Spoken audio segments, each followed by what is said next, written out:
ये तो आप लोगों ने सुना ही होगा कि सृष्टि को चलाने वाले त्रिदेव हैं, ब्रह्मा रचेता, विष्णु पालनहार और शिव संहारक। लेकिन क्या आप ये जानते हैं कि अपने तालमेल से सृष्टि को चलाने वाले इन देवों के बीच भीषण युद्ध हो चुका है। ऐसा युद्ध जिसने पर्वतों को हिला डाला, प्रलय आई और सृष्टि नष्ट होने की कगार पर आ पहुंची। ये युद्ध हुआ था पालनहार और संहारक यानी शिव और विष्णु के बीच। यूं तो देवादिदेव महादेव शिव सभी देवों के आराध्य माने जाते हैं, लेकिन फिर भी एक बार ऐसी परिस्थिति उत्पन्न हो गई जब श्री हरि के पास महादेव से युद्ध करने के अलावा कोई और रास्ता न बचा। हिंदू पुराणों के अनुसार ये कथा तब की है जब देवी सती ने देह त्याग दिया था। सती से वियोग से भगवान शिव इतने आहत हो गए थे कि उन्होंने संसार से अपना सारा मोह त्याग दिया और वैराग्य होकर रहने लगे। कई वर्षों तक भगवान शिव देवी सती के वियोग में इधर उधर बेसुध होकर भटकते रहे। यहाँ तक भगवान शिव को त्रिदेव के रूप में अपने कर्तव्य का भी बोध न रहा। भगवान शिव की ये दशा देख श्री हरि को त्रिमूर्ति के खंडित होने और संसार में अराजकता और नकारात्मक शक्तियों के प्रभाव का भय होने लगा था। उन्होंने कई बार शिव को संसार के प्रति उनके कर्तव्य का बोध करवाने का प्रयास किया। श्री हरि के सभी प्रयास शिव के क्रोध के आगे विफल होते जा रहे थे।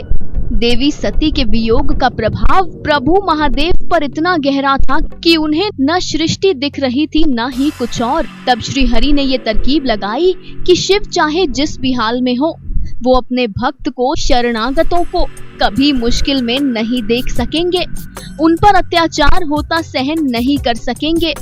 और यही सोचकर श्री हरि ने फौरन गरुड़ देव से कहा, गरुड़ जाओ और जाकर सभी नागों पर हमला कर दो।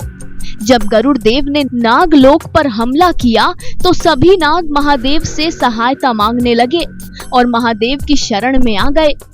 फिर जब गरुड़ नागों के मुखिया नाग वासुकी पर हमला करने के लिए आगे आया तो उन दोनों के बीच महादेव आ गए।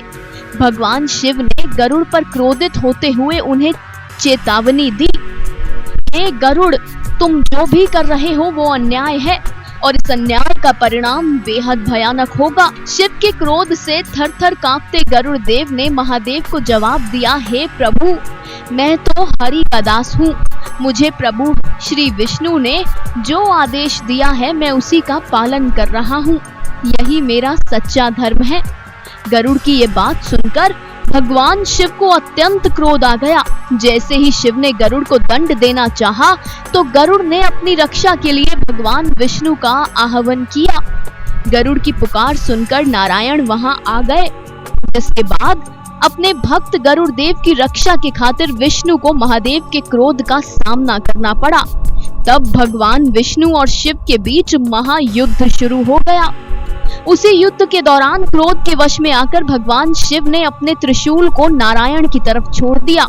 त्रिशूल बहुत वेग से नारायण की वक्ष यानी कि छाती पर जाकर लगा। तब जाकर महादेव को सुध आई और उन्हें ये एहसास हुआ कि उन्होंने अपने ही भक्त और अपने ही आराध्य विष्णु पर त्रिशूल जला दिया है। ये बोध होने पर महादेव की आंखों से अश्रु आए और उन्होंने तुरंत ही नारायण को त्रिशूल से मुक्त किया। तो ये थी भगवान शिव और विष्णु के महायुद्ध की कथा। ऐसी ही रोचक कथाओं के लिए आप जुड़े रहिए हमारे साथ। आपके लिए आज का सवाल ये है कि क्या भगवान शिव की कोई पुत्री थी? अगर थी तो क्या आप उनके बारे में जानते हैं? कमेंट सेक्शन में कमेंट करके हमें इस सवाल का जवाब जरूर दीजिएगा। आने वाली रिपोर्ट्स के जरिए हम इस विषय पर आपको हर जानकारी देंगे। इस रिपोर्ट में इतना ही। अब दीजिए इजाजत। हर बार की तरह इस बार भी कहेंगे, कथा सागर की पूरी टीम सदैव आपके सुखद जीवन की कामना करती है।